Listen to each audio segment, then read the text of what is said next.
Hello students, I welcome you once again to this channel Prabhavi competition. अब मैं सबका स्वागत करता हूं दोस्तों, और आशा और उम्मीद करता हूं कि आप सभी अच्छे होंगे। तैयारी भी आपकी बहुत ही अच्छे से चल रही होगी। दोस्तों, जैसा कि आप स्क्रीन पे देख सकते हैं, ये पार्टिकुलर हम लोग सितंबर 2024 के मंथ का विजन आईएएस का जो मंथली करंट अफेयर है उसका कवर कर रहा है। तो इसको मैं पार्ट वाइज कवर कर रहा हूँ। पार्ट वाइज मतलब कि सबसे पहले मैंने पॉलिटी एंड गवर्नेंस कवर किया था, वो ऑलरेडी वीडियो है, उसको देख लीजिएगा अगर नहीं देखा आपने। इसके अलावा मैंने ऑलरेडी इंटरनेशनल रिलेशन कवर कर लिया है, एंड इकोनॉमी भी हमने कवर कर ली है। Now it's time for us to cover security. Security में सबसे पहला जो टॉपिक आएगा दोस्तों वो है ड्रोन्स एंड इंटरनल सिक्योरिटी। ठीक है, ड्रोन्स एंड इंटरनल सिक्योरिटी से रिलेटेड पहला जो है टॉपिक है हमारा। तो स्टार्ट करेंगे। Will also use Google Chrome हम लोग यूज़ करेंगे, सो दैट कहीं भी अगर कुछ ऐसा डाउट आ रहा है तो on the spot we will be clarifying on the Google search engine. मतलब एक होलिस्टिक तरीके से हम लोग इसको देखेंगे। तो चैनल पे नया है तो जरूर सब्सक्राइब कर लीजिए, बेल आइकन को भी प्रेस कर लीजिए ताकि हमारे लेटेस्ट वीडियोस का नोटिफिकेशन आपको मिलता रहे। The idea is, the whole idea is to empower you और to provide you all the information which is actually needed for the examination. तो ये जो ड्रोन एंड इंटरनल सिक्योरिटी है क्यों चर्चा में आया? बिकॉज असम राइफल जो है, असम राइफल एक कह सकते हैं कि स्टेट के तरीके का जो है फौज है। ठीक है, असम के एरिया में ये काम करता है। एंड सीआरपीएफ एक सेंट्रल रिजर्व पुलिस फोर्स है, सेंट्रल लेवल की ये ऑर्गेनाइजेशन है। They have deployed anti drone system in Manipur to counter rogue drones. अब रोग ड्रोन्स क्या होते हैं? रोग ड्रोन्स ऐसे ड्रोन्स होते हैं जो कि आपको खतरा पहुंचा सकते हैं। मतलब कुछ पता नहीं है कि क्या करेंगे। ड्रोन्स उड़ के आ रहे हैं लेकिन किस मकसद से आ रहे हैं, टारगेट क्या है उनका, क्या काम करेंगे, वो हमें पता नहीं है। This kind of drones are called rogue drones. तो ये मणिपुर में जो है डिप्लॉय किया गया है सीआरपीएफ और असम के द्वारा एंटी ड्रोन सिस्टम को। ठीक है, चलिए आगे बढ़ते हैं। इसको सबसे पहले अब हम थोड़ा सा ना गूगल पे देखेंगे कि ये दिखता कैसा है। जो ये एंटी ड्रोन सिस्टम है वो कैसा दिखता है, थोड़ा सा पिक्चर देखने से ना याद रहता है। ओके, देख लेते हैं।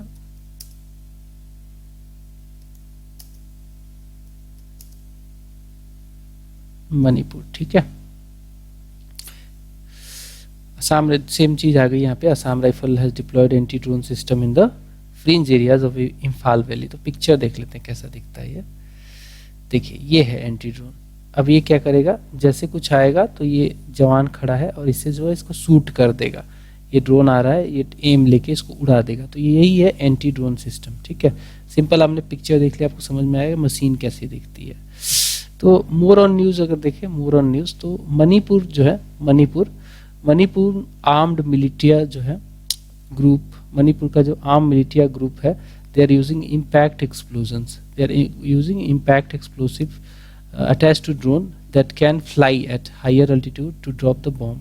तो वो कह रहा है, ये जो क्वाडकॉप्टर हैं, जो ड्रोन है, ठीक है, ये कर क्या रहे हैं, ये हेवी लोड लेके आ रहे हैं, बम लेके आ रहे हैं, और बहुत हाई अल्टीट्यूड मतलब कि बहुत ऊंचाई से जो है ये बम गिरा देते हैं, और इससे क्या है, नुकसान हो जाता है। So to counter such attack security personnel are deploying anti drone system. ठीक है, security personnel are deploying anti drone system in the vulnerable area, जहाँ पे ज़्यादा ये सारी चीज़ें हो रही हैं। एंटी ड्रोन सिस्टम जो है, they are capable of performing real time search, detection, tracking and neutralisation. ठीक है, सॉफ्ट हार्ड किल जो है ये कर सकते हैं फ्लाइंग ड्रोन का। इसमें क्या क्या बातें हैं, ये जो ड्रोन सिस्टम है, एंटी ड्रोन सिस्टम है, ये रियल टाइम सर्च कर सकता है। इसमें देख सकते हैं आप, पिक्चर में देख सकते हैं कि ये जो है यहाँ पे देखिए, ये जो सर्च कर रहा है, ये जो यहाँ पे डिस्प्ले दिख रहा होगा आपको इस पिक्चर में, ठीक है, यहाँ पे ये सर्च कर रहा है। इसके अलावा और भी काम कर सकता है। ठीक है, जैसे कि ट्रैक कर सकता है, डिटेक्ट कर सकता है, और न्यूट्रलाइज भी कर सकता है। न्यूट्रलाइज मतलब उसको खत्म कर सकता है। एडिशनली मैनेजिंग डायरेक्टर जो है जनरल, मणिपुर डायरेक्टर जनरल जो है पुलिस के, he is also reported to have set up committee. इन्होंने भी पुलिस से रिलेटेड है, वहाँ के हेड है पुलिस के, तो इन्होंने कमिटी बना ली है 5 टॉप ऑफिशियल्स की to study drone used by militants. किस तरीके के वो ड्रोन यूज कर रहे हैं, उसके रिगार्डिंग एविडेंस कलेक्ट कर रहे हैं, और उसको काउंटर करने के लिए क्या तरीका हो सकता है ये बताएंगे। अब हम देखते हैं कि जो ड्रोन्स है ये कह सकते हैं कि इसका अगर यूज के ऊपर है, अगर आप अच्छे से यूज करोगे तो ये कह सकते हैं कि सिक्योरिटी मैनेजमेंट में भी काम आ सकता है। जैसे कि बॉर्डर सिक्योरिटी में ये जो है उड़ा के इसको जो है सर्च किया जा सकता है पूरे एरिया को। So they monitor large areas, उड़ते रहते हैं, कैमरा लगा रहता है इसमें, enhancing border surveillance and reconnaissance even in the difficult areas where deploying human intelligence is not possible. क्योंकि ये जहाज मतलब ये तो ड्रोन ही है, रिमोट कंट्रोल है, रग्ड ट्रेन वगैरह में इसको कहीं भी उड़ा के अपना जो है कैमरे से जो है मॉनिटर करते रहिए। तो ह्यूमन एफर्ट या फिर कह सकते हैं ह्यूमन जो जहाँ पे डिफिकल्ट टेरेन में नहीं जा सकते हैं वहाँ पे ये काम आ सकता है। It can also be use for military logistics. Military logistics का मतलब है कि जहाँ पे डिफिकल्ट टेरेन है यहाँ पे लोड कैरिंग कैपेसिटी होती है इन ड्रोन्स में, तो आप लॉजिस्टिक जो है कोई भी सामान भेज सकते हो। स्ट्राइकिंग द इनेमी ऑल्सो, अब तो आरपीए आ गए हैं, वो भी ड्रोन ही है, रिमोटली पायलटेड एयरक्राफ्ट भी कहा जाता है, बड़े बड़े ड्रोन है वो, अमेरिका तो बहुत बड़े बड़े ड्रोन बनाता है। तो ड्रोन का रोल जो है मिलिट्री में बहुत ज़्यादा होने वाला है। इसके अलावा स्ट्राइक कर सकता है इनेमी के और उनके इंफ्रास्ट्रक्चर को डीपली जो है डिस्ट्रॉय कर सकता है, इनहॉस्पिटेबल लोकेशन तक ये पहुंच सकता है। इसका जो है रियल टाइम इंटेलिजेंस गैदरिंग भी है। ड्रोन जो है रियल टाइम इंटेलिजेंस गैदरिंग मतलब कि उड़ता रहेगा, आप उड़ाते रहिए, ठीक है, उड़ाते रहिए और जो है ये इससे इंफॉर्मेशन जो है गैदर करते रहिए। So drone with advanced sensor provide real time data for better situational awareness in conflict zones. इसका यूज जो है टूल फॉर साइकोलॉजिकल वारफेयर में भी हो सकता है, जैसे कि कांस्टेंट जो प्रेजेंस है यूएवी जो मैंने बोला। अब आरपीए जो है, अब आरपीए को जो है यूएवी कहा जाता है। यूएवी का मतलब है अनमैन्ड एरियल व्हीकल, मतलब ये इसमें कोई आदमी इसको उड़ाएगा नहीं बट ये उड़ता है, जहाज के शेप का होगा। तो ये जो है यूएवी कॉन्फ्लिक्ट जोन में उड़ाया जा सकता है, क्रिएट किया जा सकता है एक sense of unease and helplessness among the enemy, creating psychological pressure also. Moreover fear of sudden strike ads another layer of deterrence. जैसे कि आपने देखा होगा ना कि ईरान में जो है मिलिट्री कमांडर को ड्रोन से उड़ा दिया गया था अमेरिका के द्वारा। तो ड्रोन का जो है बहुत ज़्यादा यूज बढ़ता जा रहा है। इसके अलावा जो और भी सिग्निफिकेंस है, रोल है ड्रोन का, जैसे कि replacing manned aircraft. Manned aircraft जो है उसमें खतरा रहता है कि अगर मान लो कि इनेमी का मिसाइल लग गया तो उसमें आदमी की भी जान चली जाएगी, पायलट की जान चली जाएगी। सो उनको अगर रिप्लेस कर दिया जाए ड्रोन के साथ तो ड्रोन उड़ा दो तो मशीन उड़ेगा, ह्यूमन लॉस नहीं होगा। It helps in achieving military goals without the risk posed to pilots life during the security operation. तो ये भी है। इसके अलावा जो है maintaining law and order. Drones जो है they can be use by police के द्वारा यूज किए जा सकते हैं ताकि मॉनिटर किया जा सके लार्ज क्राउड्स को। Surveillance of illegal activities, search and rescue operation को भी जो है देखा जा सकता है, ठीक है।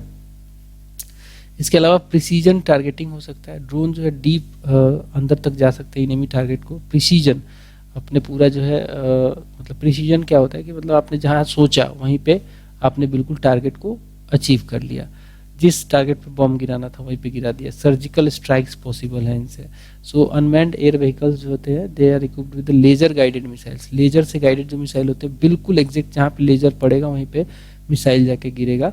This enables militaries to conduct surgical strikes against the high value targets, reducing collateral damage. Collateral damage का मतलब होता है कि आप किसी वार ऑपरेशन में किसी जगह पे भी गए तो आपको नुकसान ना हो। कोलेट्रल जो है या फिर जो कह सकते हैं सिविलियन जो वहाँ पे हैं, जहाँ पे आपने सोचा वहीं पे मारा, वहाँ पे बाकी जो सिविलियन कैजुअलिटी वगैरह नहीं हुई और अदर जो इंफ्रास्ट्रक्चर है वो भी डिस्ट्रॉय नहीं हुआ। तो उस तरीके का जो कोलेट्रल डैमेज है वो रिड्यूस किया जा सकता है प्रिसीजन टारगेटिंग, जो कि ये पॉसिबल करा सकता है अनमैन्ड एयर व्हीकल।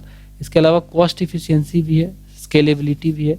ड्रोन्स जो है इतने महंगे नहीं होते, कॉस्ट इफेक्टिव होते हैं। सर्वेलेंस कैपेबिलिटीज इनकी ज़्यादा है विदाउट सिग्निफिकेंट इन्वेस्टमेंट, ठीक है। अब आप रडार लगा लो, ये लगा लो, तो काफ़ी महंगा होता है वो सब चीज़, बट ड्रोन तो बहुत आसान है और सस्ते ड्रोन्स मिलते हैं, बहुत ज़्यादा इन्वेस्टमेंट इसमें लगता नहीं है। More over it requires less maintenance. Maintenance क्या ही है, बैटरीज ऑपरेटेड होते हैं, इलेक्ट्रॉनिकल जो इक्विपमेंट्स हैं, क्वाडकॉप्टर होता है। So fewer resources can be easily quickly deployed. तो ये सब इसके बेनिफिट है ड्रोन्स के। सिक्योरिटी थ्रेट भी ये पोज करते हैं, काफ़ी ज़्यादा सिक्योरिटी थ्रेट्स है। किस चीज़ के, तो ड्रोन टेक्नोलॉजी के। ड्रोन टेक्नोलॉजी के बहुत ज़्यादा सिक्योरिटी थ्रेट्स हो सकते हैं, जैसे कि ड्रोन को मैक्सिमम, जैसे कि मैंने बताया कि वेपनाइजेशन ऑफ द ड्रोन हो रहा है। ड्रोन नॉर्मल पर्पस के लिए नहीं, उसमें जो है बॉम्ब कैरी करने की कैपेसिटी, वार हेड कैरी करने की कैपेसिटी बढ़ाई जा रही है. So modification of a small commercial drone allows for easy carrying of explosive और weaponry, enabling targeting attacks on individuals on existing infrastructure के ऊपर भी ड्रोन से अटैक हो सकता है. तो ड्रोन बहुत डेंजरस होता जा रहा है. ड्रोन की पॉलिसी कंट्रोल की है, वैसे सरकार ने लाई है फ्लाइंग से रिलेटेड कि ड्रोन कहाँ उड़ेगा कहाँ नहीं उड़ सकता है, तो वो भी है. बट फिर भी मतलब कह सकते हैं कि बहुत ही अनकन्वेंशनल सोर्स है ये. इसके अलावा जो क्रॉस बॉर्डर स्मगलिंग होता है, जैसे कि क्या करते हैं ड्रोन में, क्या करेंगे कि जो स्मगलर हैं वो जो ड्रग्स वगैरह हैं उसमें भर के एक बाउंड्री से क्रॉस करा के दूसरे बाउंड्री में भेजते हैं. सो कमोडिटी सच एज ड्रग्स या फिर आर्म्स की भी स्मगलिंग होती है, एक्सप्लोसिव्स की भी स्मगलिंग होती है. They can be easily smuggled and trafficked across the border with use of drone.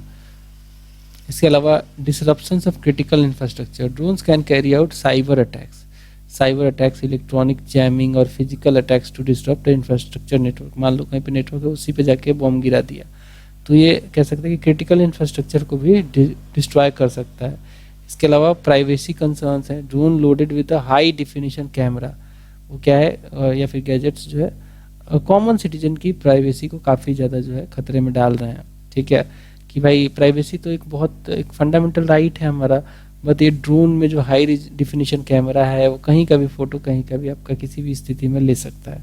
Drone swarms क्या है? It refers to situation where a large drones operate autonomously to in coordinated formation, potentially overwhelming defences में ये use होता है. तो drone swarms भी जो है काफ़ी डेंजरस हो सकता है. अब देखो भारत ने जो है क्या क्या इनिशिएटिव्स लाया है. India's initiative to tackle drone threat, Bharat ने counter drone system D4 system लाया है. ठीक है, भारत ने जो है counter drone system D4 system लाया है. This is developed by DRDO. ठीक है, this is developed by DRDO and produced by Bharat electronic limited. DRDO और BEL का जो है इसमें रोल है. It is capable of performing real time search. Counter drone system जो है रियल टाइम सर्च कर सकता है, डिटेक्शन कर सकता है, ट्रैक कर सकता है, न्यूट्रलाइज कर सकता है of flying drones, micro small UAV. तो क्या ये लोगों ने जो डिप्लॉय किया है इन लोगों ने, ठीक है, क्या ये वही सिस्टम है? तो इसको एक बार सर्च कर लेते हैं. Counter drone system D4 system को हम सर्च कर लेते हैं. ठीक है,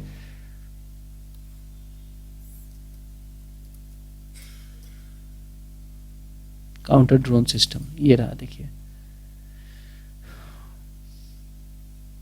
ये है काउंटर ड्रोन सिस्टम. ठीक है, पिक्चर्स में देखेंगे तो ये पूरा सिस्टम है. यहाँ पे देखिए जो ये काउंटर ड्रोन सिस्टम है दोस्तों, इसको हमारे DRDO ने डेवलप किया है. इस तरीके का कुछ दिखेगा.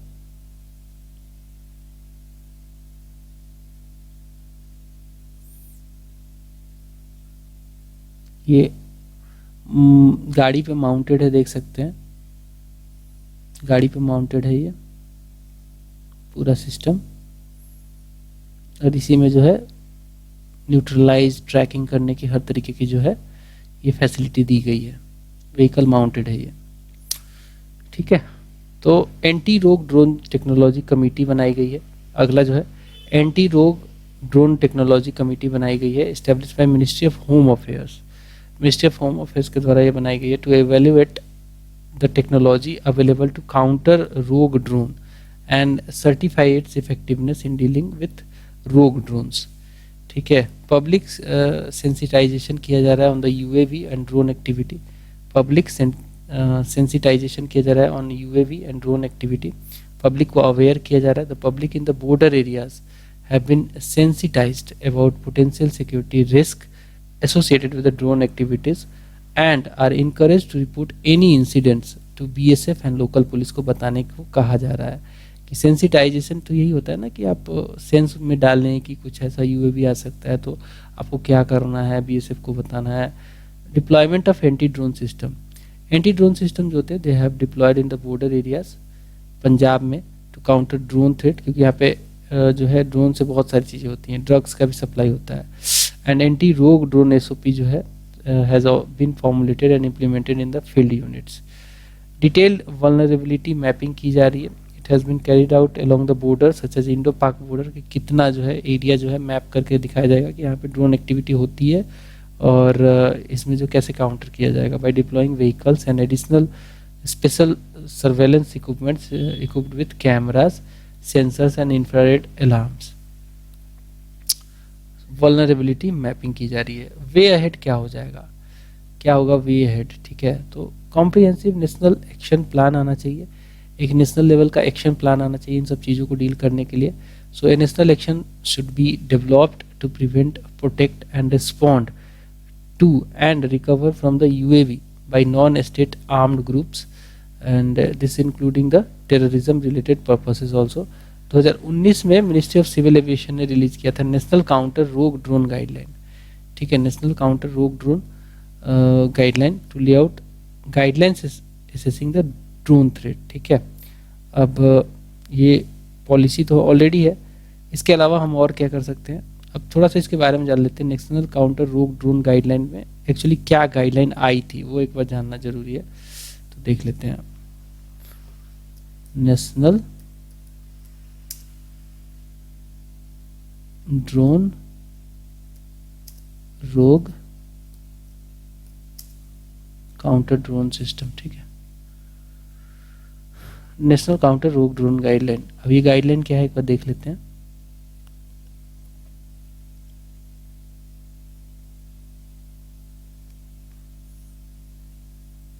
पीडीएफ में है, वैसे जीस्ट थोड़ा सा देखना पड़ेगा इसका।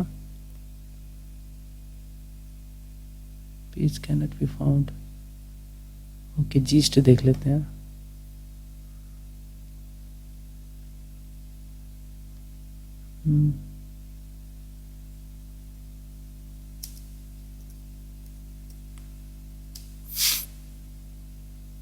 यहाँ पे देखिए, यहाँ पे मिल जाएगा।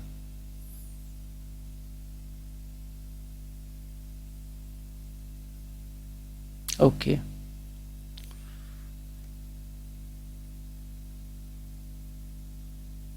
अरे भाई साहब मान जाओ, अपने वेबसाइट को इतना कॉम्प्लिकेट कर देते हैं ना।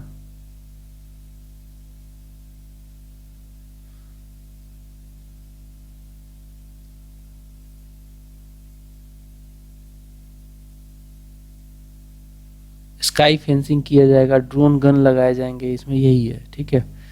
Sky fencing like blocking the lethal drone, signal jammer लगा के ड्रोन गन लगाया जाएगा। Advance test high energy assets Athena लगाए जाएंगे, ड्रोन कैचर बनाया जाएगा, स्काई वॉल 100 है। ये सब कुछ जो है गाइडलाइंस है, ठीक है, ये सब गाइडलाइंस है बेसिकली टैकल करने के लिए है, ठीक है। तो इसके अलावा हम क्या कर सकते हैं, सप्लाई चेन सिक्योरिटी मीजर्स ले सकते हैं, इंश्योर कर सकते हैं through the thorough record keeping of UAV transfers, ठीक है, कितना जो है यूएवी का ट्रांसफर हो रहा है, एंड प्रमोट कर सकते हैं codes of conduct, due diligence and compliance activity also. We can also raise the awareness, highlight the regulatory requirement for safe and legal use of drones, ठीक है, prepare the public for potential incident involving UAV, जैसा कि हमने border area में करना शुरू भी कर दिया कि उनको सेंसिटाइज कर रहे हैं पब्लिक को। प्राइवेट सेक्टर को ला सकते हैं, we can encourage collaboration with the private sector, industry और एकेडमिया को भी इसमें लाया जा सकता है for early detection and precautionary measures against the threats of non state actors. इसके अलावा वल्नरेबिलिटी असेसमेंट कर सकते हैं, regular assessment should be conducted to identify protection gap in critical infrastructure and public targets, कि भाई एसेस करते रहेंगे कि यहाँ पे अगर मान लो किसी ने ड्रोन का एक्शन प्लान किया, ड्रोन अटैक, तो कैसे इसको डील करेंगे, खासकर जो वीआईपी एरियाज वगैरह हैं। इसके अलावा जो इनहेंस ट्रेनिंग कर सकते हैं इक्विपमेंट टीम्स की to ensure that they can safely effectively respond to the incidents. इसके अलावा वी कैन ऑल्सो अडॉप्ट कर सकते हैं, we can also adopt robust cyber security measures, defence strategies such as honey drones. Honey drones they can be used to lure cyber attackers away from the critical UAVs missions by using lightweight virtual machine to redirect attacks. It can help in ensuring missions operational and secure. अभी Honey drones क्या है थोड़ा जानना जरूरी है, Honey drones के बारे में जानते हैं, ठीक है, कि कैसे ये जो है ल्योर कर सकते हैं एक्चुअल ड्रोन्स को जो कि अटैक करने आ रहे हैं। हनी ड्रोन्स के बारे में जान लेते हैं। Okay, drone B,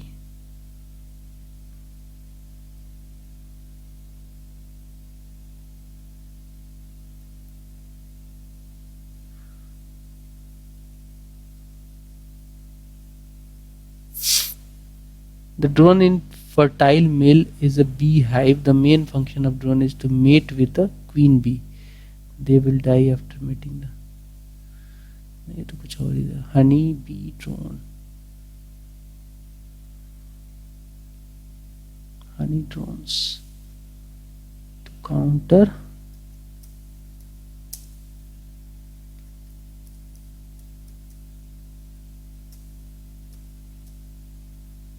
drone technology.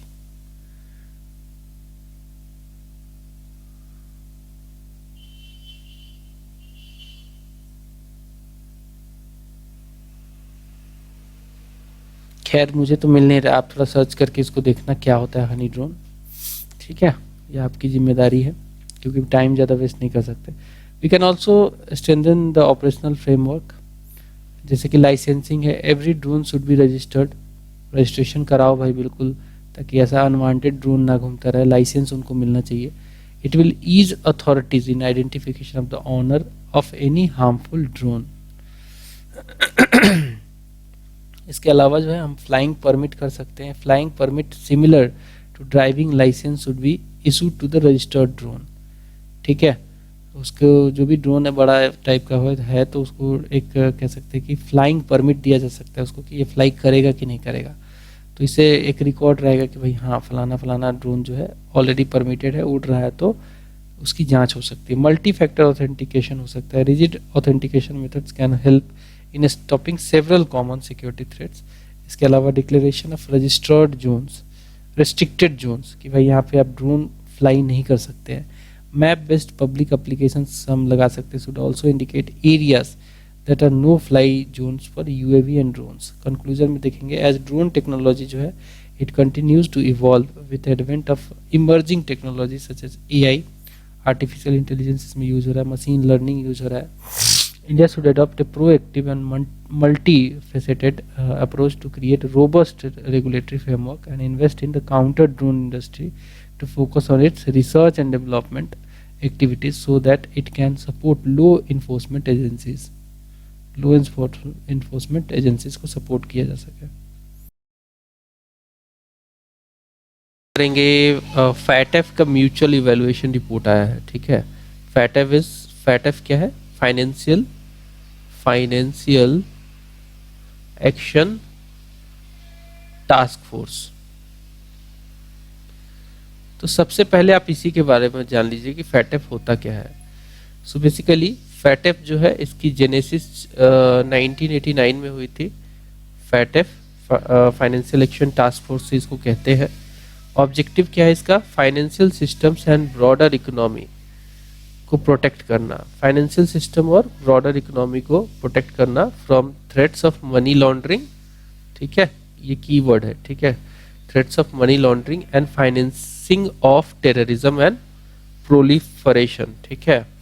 कहने का मतलब है कि टेररिज्म फाइनेंसिंग ना हो, मनी लॉन्ड्रिंग ना हो, उसके लिए ये लाया गया है। Thereby strengthening financial sector integrity and contributing to safety and security. इसका जो सेक्रेटरिएट है वो पेरिस फ्रांस की कैपिटल में है। इसके जो मेंबर देश है, इसके मेंबर देश टोटल 40 है, टोटल 40 मेंबर देश है और इसमें 38 जुरिडिक्शंस है, 2 रीजनल ऑर्गेनाइजेशंस भी हैं, ठीक है। 40 में से 38 जुरिडिक्शंस है और 2 रीजनल ऑर्गेनाइजेशंस है। जो 2 रीजनल ऑर्गेनाइजेशंस है उसमें गल्फ कोऑपरेशन काउंसिल है और यूरोपियन कमीशन है। गल्फ कोऑपरेशन काउंसिल है और यूरोपियन कमीशन है। इंडिया जो है इसका मेंबर बन चुका है, 2010 में इसका मेंबर बना था, ठीक है। भारत जो है 2010 में इसका मेंबर बना था। मेथड ऑफ ट्रेंड्स क्या है इसमें? It carries out research into evolving methods and trends, ठीक है। इवॉल्विंग मेथड्स एंड ट्रेंड्स में जो है ये रिसर्च करता है एंड असिस्ट करता है कंट्रीज को identifying, assessing and understanding their money laundering and terrorism financing risk. जैसे कि पाकिस्तान में खूब होता है, तो पाकिस्तान में जो है फाइनेंशियल एक्शन टास्क फोर्स जो है उसको हमेशा जो है देखते हैं कि ग्रे लिस्ट में डाल देता है। अगर ज़्यादा कोई कंट्री करे ऐसा काम टेररिज्म फाइनेंसिंग वगैरह तो उसे ब्लैक लिस्ट में भी डाला जा सकता है, इसके लिस्ट जारी होते हैं। सेटिंग स्टैंडर्ड्स फैटफ जो है it recommends ensure a coordinated global response to prevent organised crime, कि कोई ऑर्गेनाइज्ड क्राइम ना करे, करप्शन ना हो, टेररिज्म ना हो, तो उस तरीके का जो है स्टैंडर्ड ये सेट करता है। ये एसेस भी करता है इम्प्लीमेंटेशन, जो चीज़ इसने बोला है वो इम्प्लीमेंट हो रहा है कि नहीं वो भी देखता है ये। So it monitors countries to ensure they implement FATF standard, FATF के स्टैंडर्ड को इम्प्लीमेंट कर रहा है कि नहीं वो देखता है, फुल्ली एंड इफेक्टिवली ये इम्प्लीमेंट कर रहा है कि नहीं। अब हम देख लेंगे फैटफ की classification of high risk jurisdiction. High risk jurisdiction में जब फैटफ डालता है तो उसमें एक ब्लैक लिस्ट होता है। हाई रिस्क जुरिडिक्शन जो होता है this is subject to call for action, कि अब इस देश को ना इस पर्टिकुलर चीज में एक्शन लेना पड़ेगा और हमें भी लेना पड़ेगा, मतलब as a FATF. So countries और jurisdictions with serious strategic deficiencies to counter money laundering, उन देशों में जहाँ पे मनी लॉन्ड्रिंग को काउंटर करने के लिए कोई सीरियस स्ट्रेटेजिक जो है सोर्स नहीं है, डिफिशियंसी है बेसिकली।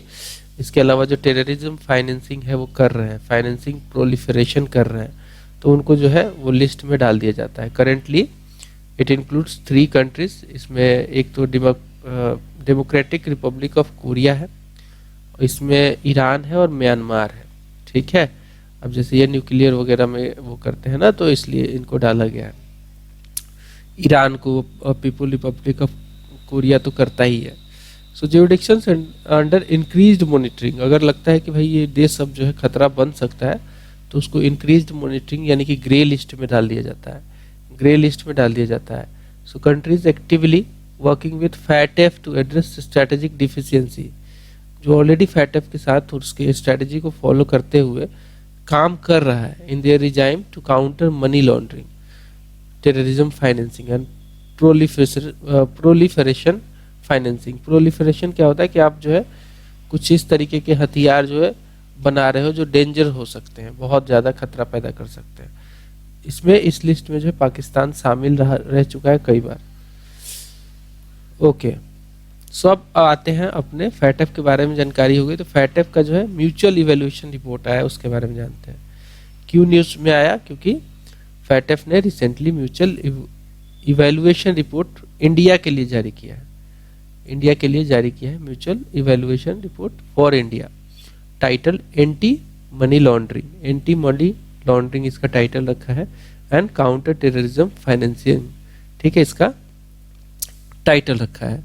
ये मेजर्स जो है this is lauded India's efforts to implement measures to tackle illicit finance including money laundering and terror funding, मतलब कि इन्होंने तारीफ करी है हमारे इन एक्शंस को जो कि हम अपने टेररिज्म फाइनेंसिंग या फिर जो है मनी लॉन्ड्रिंग को खत्म करने के लिए कर रहे हैं।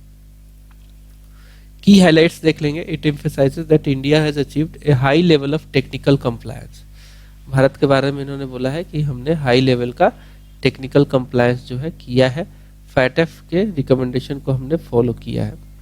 India has been placed in regular follow up which is in the highest rating category by FATF.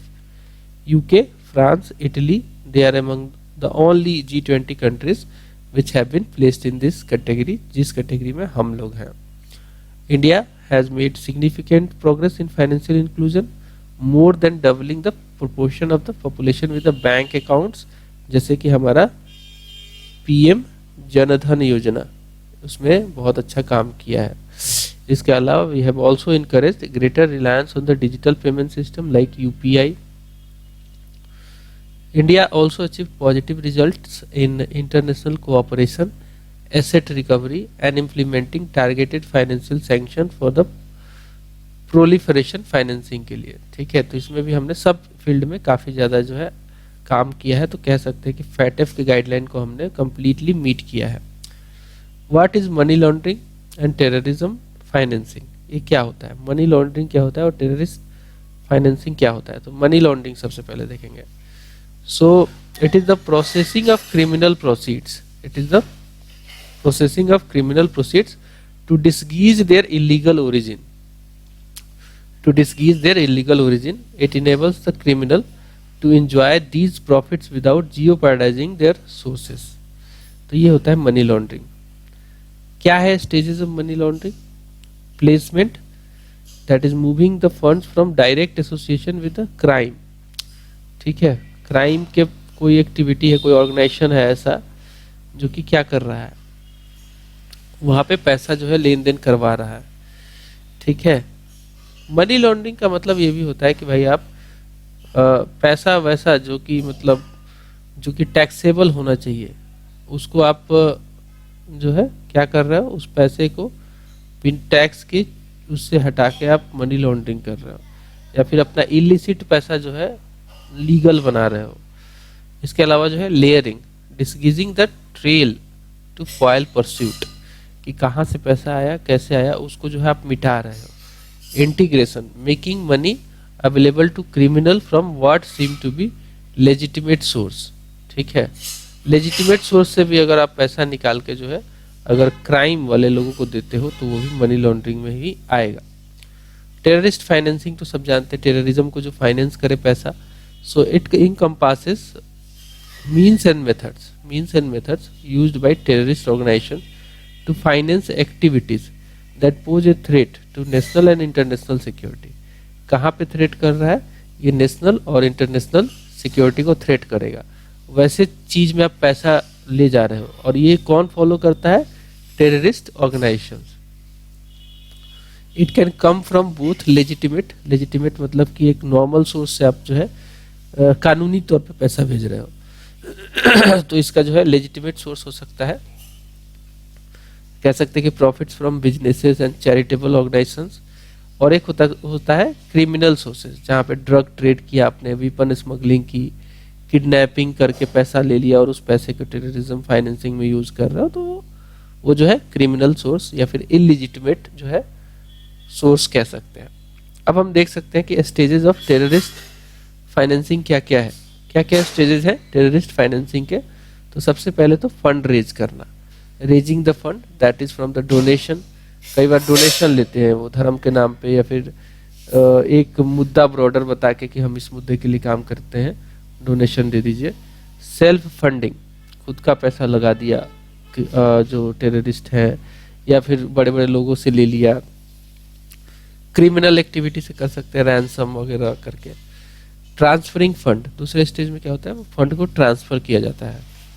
Transfer किसको किया जाएगा, एक टेररिस्ट नेटवर्क होता है, उस नेटवर्क के थ्रू टेररिस्ट ऑर्गेनाइजेशन को ये या फिर टेररिस्ट सेल को जो है ट्रांसफर किया जाता है।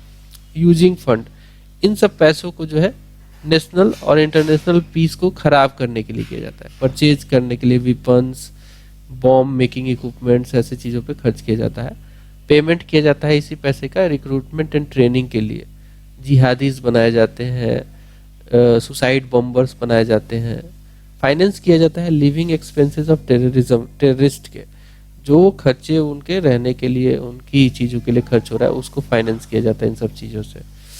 Okay, so concern highlighted in report, report में जो कंसर्न हाईलाइट किया गया है related to money laundering and terrorism financing, उसको देख लेंगे।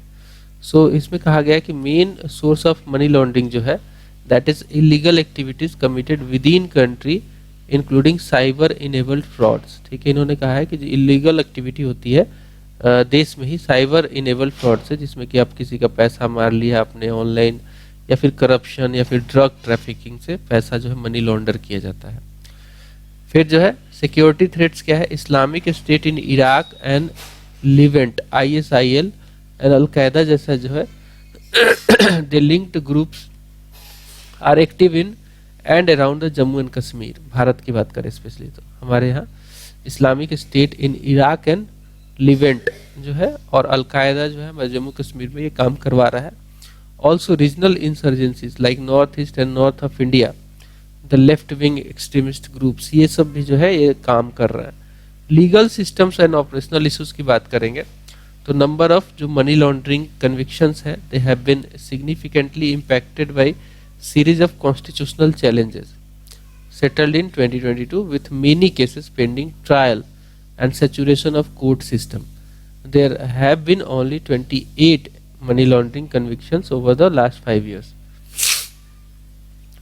दूसरा जो है नेक्स्ट कंसर्न जो कह रहे हैं ये है मतलब कन्विक्शन नहीं हो रहा है, कम हो रहा है, वो जो है ज़्यादा होना चाहिए था कि क्यों कन्विक्शन कम हो रहा है. Lack of supervision for the designated non-financial business and professions sector, supervision is less deployed or yet to commence, including in high-risk sectors.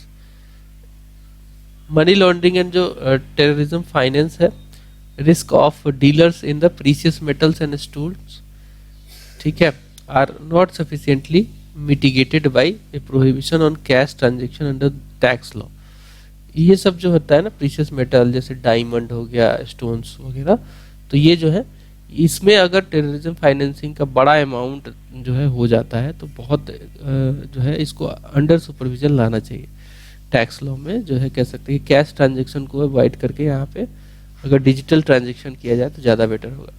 इसके अलावा politically exposed persons, Prevention of money Laundering Act जो है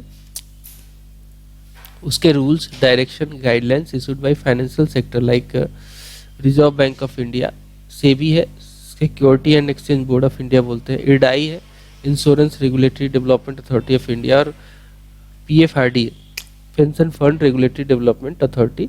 they have no specific provisions dealing with the politically expose persons. उनको deal करना जरूरी है क्योंकि वो कई बार रूट बन जाते हैं. ये जो पीपी होते हैं politically exposed persons is an individual holding A prominent position. Head of state हो सकता है, गवर्नमेंट का हेड हो सकता है, सीनियर पॉलिटिशियन हो सकता है, सीनियर गवर्नमेंट या फिर जुडिशियल या फिर मिलिट्री ऑफिसर हो सकता है, which may be vulnerable to misuse for laundering illicit funds और कमिटिंग ऑफेंसेस लाइक करप्शन और ब्राइबरी. ये कर सकता है.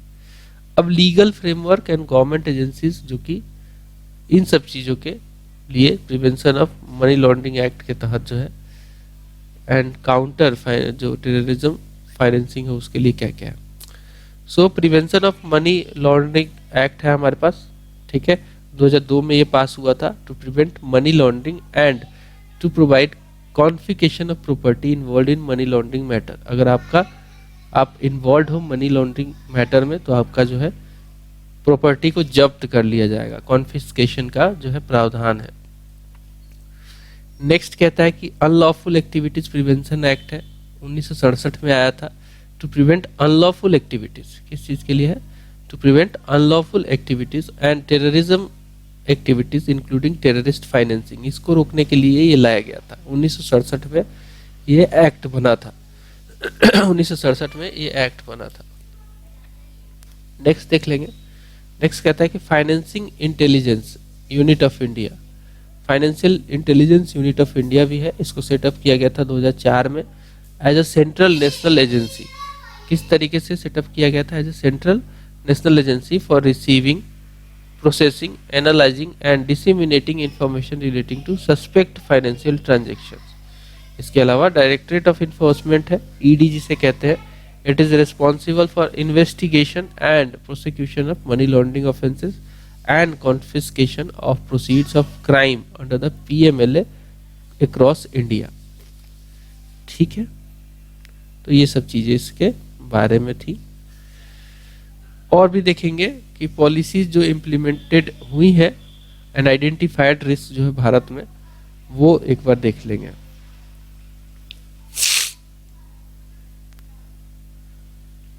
तो एक तरफ देखिए कि रिस्क क्या क्या है और उसके लिए क्या क्या मेजर्स लिए गए हैं. थोड़ा सा मेरा जो है आज नाक जाम हो रहा है, थोड़ा सा कह सकते हैं कि सर्दी खांसी जैसा लग रहा है और गला भी ठीक नहीं लग रहा. खैर, तो रिस्क आइडेंटिफाइड, तो बीच बीच में थोड़ा ऐसा आवाज आए तो माफ कीजिएगा. तो रिस्क आइडेंटिफाइड में risk from cash based economy. Cash based economy ऐसी इकोनॉमी होती है जहाँ पे डिजिटल ट्रांजेक्शन्स बहुत कम हो, मेनली जो है कैश में मैक्सिमम आबादी डील करे. सो इसके लिए हमने जो है हमारी कैश बेस्ड इकोनॉमी थी और अभी भी कई हद तक है भी, तो हमने क्या किया, इसके लिए फाइनेंशियल इंक्लूजन प्रोग्राम लाए।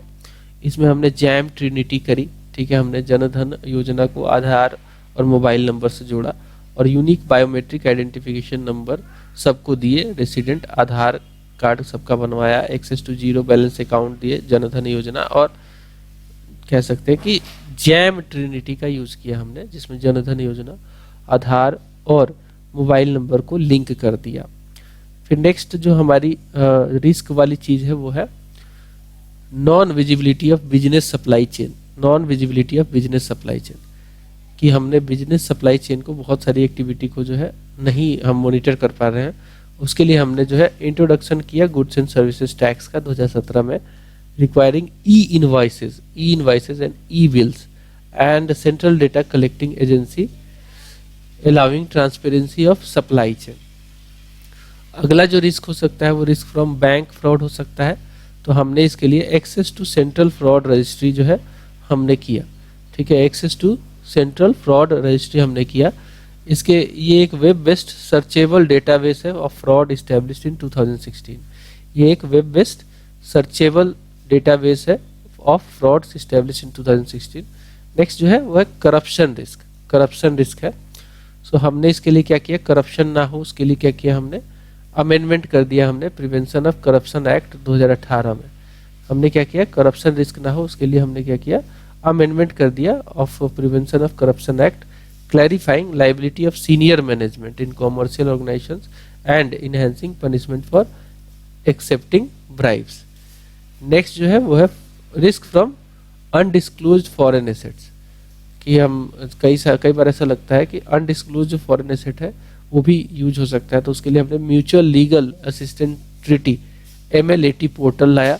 एक डिजिटल केस मैनेजमेंट सिस्टम है ये for formal international cooperation launched in 2022। Misuse of legal persons, उसके लिए हमने task force on shell company set up किया 2017 में, that complied a database to identify shell companies. Shell company ऐसी कंपनी होती है जो कि नाम की डब्बा कंपनी टाइप होती है, मतलब कंपनी तो है, लिस्टेड भी होगी, लेकिन वो कंपनी फिजिकली नहीं होगी। So that compiled the database to identify shell companies found to be used in illegal activity, common directorship in the shell companies के थ्रू। अब सेल कंपनी बहुत सारी ऐसी देखी गई कि एक ही डायरेक्टर है, 15 कंपनियों में इन्वॉल्व है, तो ऐसा लगता है कि हाँ ये सेल कंपनी होगी। नेक्स्ट रिस्क जो है that is risk from emerging technologies, तो इमर्जिंग टेक्नोलॉजी के थ्रू भी रिस्क हो सकता है, तो उसके लिए हमने एस्टेब्लिशमेंट किया RBI का फिनटेक डिपार्टमेंट 2022 में, जो कि फोस्टर कर सके इनोवेटिव इनिशिएटिव सच है सेंट्रल बैंक डिजिटल करेंसी वगैरह। नेक्स्ट कहता है कि improving capacity of money laundering and TF agencies to reduce overall vulnerability, ये भी रिस्क है। वो अपनी जो है मनी लॉन्ड्रिंग वाली जो एजेंसीज है अपनी भी कैपेसिटी बढ़ा रही है, उसके लिए हमने डेवलपमेंट किया financial illegal unit, financial intelligence unit, जो कि इंटेलिजेंस करके जो है बताएगी कि कौन सी कंपनी जो है वो क्या काम कर रही है, किस तरीके से इन्वॉल्व है। तो वो क्या करेगी, कलेक्शन करेगी, ये जो FIU इंडिया है ये कलेक्शन करेगी, एनालिटिक्स करेगी, डिसेमिनेशन करेगी फाइनेंशियल इंटेलिजेंस का using sophisticated risk scoring based on multiple data sources. Way forward क्या क्या हो सकता है, वे फॉरवर्ड में आ सकता है की रिकमेंडेशन ऑफ रिपोर्ट देख लेंगे, तो इन्होंने बहुत सारे सजेशंस भी दिए हैं, जैसे कि रिस्क एनालिसिस, इन्होंने कहा कि undertake more comprehensive financial network analysis specially on money laundering technologies and techniques associated with trafficking in human being and migrant smuggling. इन्होंने लीगल सजेशंस दिए हैं, इन्होंने कहा कि reduce the number of pending trials in money laundering cases, conviction उसमें हो जाए तो अच्छी बात है, both for new trials and for backlog by making major changes to increase the capacity of court system, कि मनी लॉन्ड्रिंग वालों को तुरंत पकड़ा जाए, and potentially the capacity of ED also, enforcement department. जो ये पर्सन जो की पोस्ट पे बैठते हैं, reporting entities should improve identification of domestic person जो PEP वाले हैं and take risk based enhanced measures in relation to them. Supervision बहुत जरूरी है, DNFBPs should improve detection of suspicious transaction when suspicious activity is detected. Legal person and arrangement करना चाहिए, enhance monitoring of ministry of corporate affairs registry to ensure the availability of adequate, accurate and up-to-date basic and beneficial ownership information on legal persons. Terror financing prevention होना चाहिए, इसके लिए क्या कर सकते हैं, we can improve framework for implementing targeted financial sanctions so that it is clear that all natural and legal persons are obliged to freeze funds and assets without delay. ठीक है ये अब खत्म होता है, अब शॉर्ट न्यूज आ जाता है इसमें, ठीक है। सिक्योरिटी में शॉर्ट न्यूज, पहला शॉर्ट न्यूज कहता है कि blueprint for action on responsible AI in military. अब देखो रिस्पॉन्सिबल एआई क्या होता है, जो कि आपकी डेमोक्रेसी को ना खतरा पहुंचाए, जो लोगों के ह्यूमन राइट जो है उसको खतरा ना पहुंचाए, ओवरऑल जो है रिस्पॉन्सिबल एआई का यूज हो। सो ब्लूप्रिंट जो है इस एक्शन के लिए तैयार किया गया है। So responsible AI in military domain summit हुआ 2024 में सियोल साउथ कोरिया में। Responsible AI in military domain summit हुआ 2024 में साउथ कोरिया में, सियोल में। साउथ कोरिया की कैपिटल है Seoul. It announced legal non binding blueprint for action. Non binding मतलब कि लीगल तो होगा बट आप एक्शन नहीं भी लेते हो तो उसमें ऐसा नहीं है कि आपको लीगली घसीटा जाएगा। नॉन बाइंडिंग है, to govern responsible use of AI in military. तो ये जो responsible AI in military domain है with its inaugural summit held in 2023 is a platform for global discussion. क्या है ये? एक प्लेटफॉर्म है जहाँ पे ग्लोबल डिस्कशन होगा विद ऑल स्टेक होल्डर्स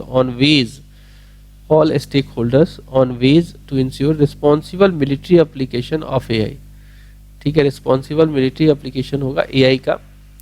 की highlights of blueprint for action देखेंगे, की highlights of blueprint for action. So impact of AI on international peace and security क्या होगा, इस एआई का इंटरनेशनल पीस एंड सिक्योरिटी पे जो है इम्पैक्ट देखा जाए तो AI applications in military domain should be developed. ठीक है, AI application in military domain should be developed, deployed and used in a way that maintains and does not undermine the international peace, security and stability. देखो ये आप undermine नहीं कर सकते international peace, security and stability. तो इस तरीके की एआई बनाइए जिससे इन सब चीजों को खतरा ना हो।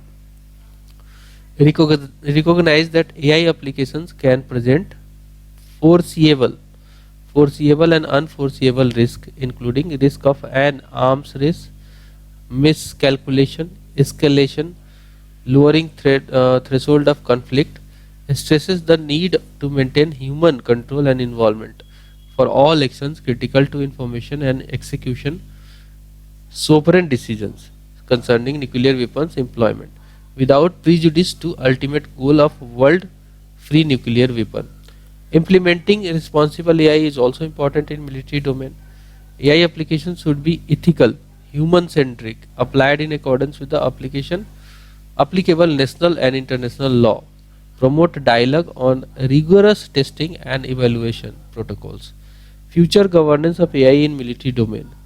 Discussion should be there on governance. This should take place in an open and inclusive manner to fully reflect wide-ranging views, strengthen international cooperation on capacity building to reduce knowledge gap on responsible development and deployment. अब देखिए आया है operation चक्रा। Operation चक्रा 3 क्या है? सो central bureau of investigation जो हमारा CBI है, this has successfully dismantled. Central bureau of investigation है सीबीआई हमारा, this has successfully dismantled A virtual asset and bullion supported cyber crime network through operation चक्र 3। हमारा CBI जो है इसने एक ऑपरेशन चलाया जिसका नाम है ऑपरेशन चक्र 3। इसने सक्सेसफुली डिसमेंटल कर दिया है एक virtual asset and bullion supported cyber crime network को। This operation was executed in close coordination with Federal Bureau of Investigation US का जो है, ये जो है जैसे कि एफबीआई जो होता है हमारी जैसे एक सीबीआई है, ठीक है, सेंट्रल ब्यूरो ऑफ इन्वेस्टिगेशन, वैसे ही उनका जो है फेडरल ब्यूरो ऑफ इन्वेस्टिगेशन, ठीक है, ये भी इंटेलिजेंस में काम करती है, ये भी दोनों। तो इसने जो है साइबर क्राइम नेटवर्क को जो है Boolean supported asset and bullion supported उसको खत्म कर दिया दोनों ने मिलकर। अगर इस ऑपरेशन की बात करें तो ये 2022 में स्टार्ट हुआ था। It is Interpol assisted global action, ठीक है। ऑपरेशन चक्रा 3 जो था ये इंटरपोल के मतलब इंटरनेशनल पुलिस ऑर्गेनाइजेशन जो है उसके द्वारा असिस्टेड एक्शन था to combat and dismantle organized cyber enabled financial crime networks. इसका जो 2 फेज है, this was launched in 2003 and phase 1 जो था वो 2022 में लॉन्च हुआ था। फाइनली सक्सेस मिल गई है। अगला जो न्यूज है वो है second Arihant class submarine INS Arighaat, ठीक है। सेकेंड अरिहंत क्लास जो है सबमरीन डेवलप हुई है जिसका नाम है आईएनएस अरिघाट। ये कमीशन हो गई है इंडियन नेवी में। सेकेंड अरिहंत क्लास सबमरीन है, इसका नाम है आईएनएस अरिघाट। ये कमीशन हो गई है इंडियन नेवी में। With this addition Indian navy जो है now have two ship submersible ballistic nuclear submarines, ठीक है। आईएनएस अरिहंत जो है और आईएनएस अरिघाट, ठीक है। ये 2 जो है ये अरिहंत क्लास की सबमरीन है जो कि शिप सबमर्सिबल मतलब कि पानी में डूबी हुई रहेंगी, बैलिस्टिक न्यूक्लियर इनेबल्ड है। सो इंडियाज न्यूक्लियर पावर जो सबमरीन है, ठीक है, इंडियाज न्यूक्लियर पावर सबमरीन्स जो है इसमें एक अरिहंत क्लास की सबमरीन्स ही आ रही है आज के डेट में, ठीक है। तो सबसे पहली थी आईएनएस अरिहंत और दूसरी अब आ गई है Arighaat. So Arihant class submarines they are developed and build indigenously, Bharat में ही बनी है under the advance technology vessel project. Advance technology vessel project के तहत ये बनी है, ठीक है। इंडिजिनस है, भारत में ही बनी है। और जो आईएनएस अरिहंत है ये इंडिया का पहला इंडिजिनस न्यूक्लियर सबमरीन भी है। जो ये आईएनएस अरिहंत है इंडिया का पहला इंडिजिनस है न्यूक्लियर सबमरीन है अंडर एटीवी, ठीक है। एडवांस टेक्नोलॉजी वेसल प्रोजेक्ट के तहत ये कमीशन किया गया है, 2016 में कमीशन किया गया था। आईएनएस अरिहंत जो है it carried out A successful launch of submarine launched ballistic missile. इसने 2022 में इसने लॉन्च किया था, ठीक है, आईएनएस अरिहंत ने। It has carried out successful launch of submarine launched ballistic missile 2022 में। It can carry up to 4 nuclear capable K4 SLBMs, ठीक है। ये कैरी कर सकता है कितना, 4 जो है न्यूक्लियर कैपेबल K4 ये submarine launch ballistic missile launch कर सकता है, कैरी कर सकता है। 4 मिसाइल का कैरी करना बहुत होता है, जिसका रेंज है 3500 किलोमीटर, मतलब अंदर से समुद्र के अंदर से फायर करेगा और 3500 किलोमीटर जाके ये अटैक करेगा। या फिर ये तो 4 कर ले, या फिर जो है वारलोड के हिसाब से अगर वो 4 नहीं कर सकता है तो 12 जो है K15 submarine launch ballistic missile जिनकी 750 रेंज है वो कैरी कर सकता है। मतलब ये लोड के हिसाब से होता है। अगर ये 4 करना चाहे तो 4 कर ले, नहीं तो ये 12 जो है K15 SLBM भी ये लॉन्च कैरी कर सकता है। 2019 में इंडिया ने साइन किया था 3 बिलियन डील विथ रसिया ने हमारी मदद की to lease an Akula class nuclear powered attack submarine for 10 years. Significance क्या है? सिग्निफिकेंस तो बहुत ज्यादा है भैया, सिक्योरिटी को इनहेंस करेगा, न्यूक्लियर डिटरेंस कैपेबिलिटी बढ़ेगा हमारा, न्यूक्लियर डिटरेंस कैपेबिलिटी हमारा बढ़ रहा है। So strengthening nuclear triad consisting of land based intercontinental ballistic missile, number 1 land से, number 2 submarine launched ballistic missile यानी कि समुद्र से, और स्ट्रेटेजिक बम्बर्स ऑल्सो। तो इसे न्यूक्लियर ट्रायड कहा गया, 3 चीजों को मिला के। स्ट्रेटेजिक बम्बर्स मतलब कि एयर से भी इसको ड्रॉप किया जा सकता है, लैंड और वाटर तीनों से किया जा सकता है। न्यूक्लियर ट्रायड को सपोर्ट करेगा ये, सबमरीन से ये कर ही रहा है। So credible second strike capability भी मिलेगी in line with India's no first use policy. भारत पहले यूज नहीं करेगा, लेकिन कोई कर देगा तो भारत भी करेगा। स्ट्रेटेजिक सिग्निफिकेंस है, SSBN जो है submarine will help maintain strategic stability in south Asia. South Asia में स्ट्रेटेजिक स्टेबिलिटी बनाएगा। चाइना और रसिया जो है हमारे थोड़े डिटरेंस आएगा उनमें, particularly in the context of India's nuclear armed neighbours. China and Pakistan. Increase करेगा इंडिया का naval power by building towards blue water naval capability, navy that operates into deep ocean, उनको ब्लू वाटर नेवल कैपेबिलिटी कहा जाता है। Other significance क्या है, contribute करेगा towards आत्मनिर्भर भारत, क्योंकि हम लोग भारत में ही बना रहे हैं। Enabling critical defence and attack capabilities.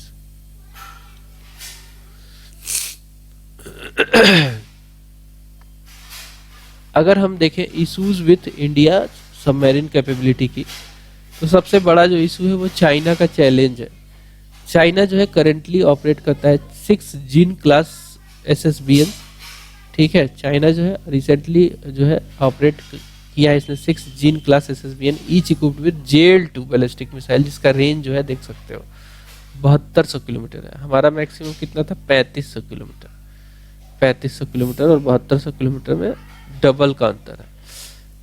Vastly outstripping range of India's K-15 missiles. Other issues क्या है, lack of sustained investment, continuous technology advancement भी दिक्कत है। इसमें हम पैसा इतना नहीं लगा रहे हैं और लगाना चाहिए। अब देखते हैं अगला और आखिरी इस पर्टिकुलर टॉपिक का, सिक्योरिटी से रिलेटेड आखिरी है ये। सो ये जो न्यूज है this is vertical launch short range surface to air missile का है, ठीक है। Vertical launch short range surface to air missile का है। रिसेंटली जो है the flight test of vertical launch short range surface to air missile has been successfully conducted by Defense Research and Development Organization।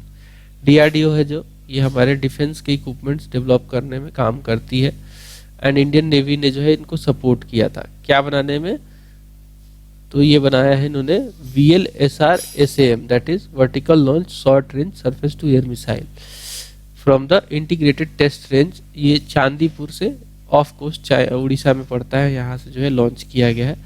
Flight test जो है carried out from the land based vertical launcher.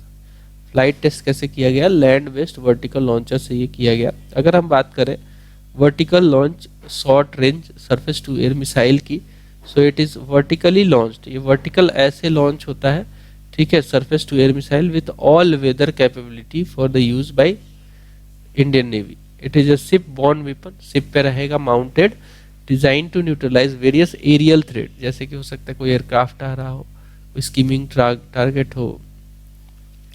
Feature क्या है, indigenous radio frequency Sikar है, ये RF Sikar frequency है, ठीक है, और डेवलप किया गया है DRDO के द्वारा। VLSR-SAM that is vertical launch short range surface to air missile. इस वीडियो में दोस्तों इतना ही। अगला टॉपिक लेके आऊंगा इन्वायरमेंट। मिलेंगे अगले वीडियो में, बाय बाय।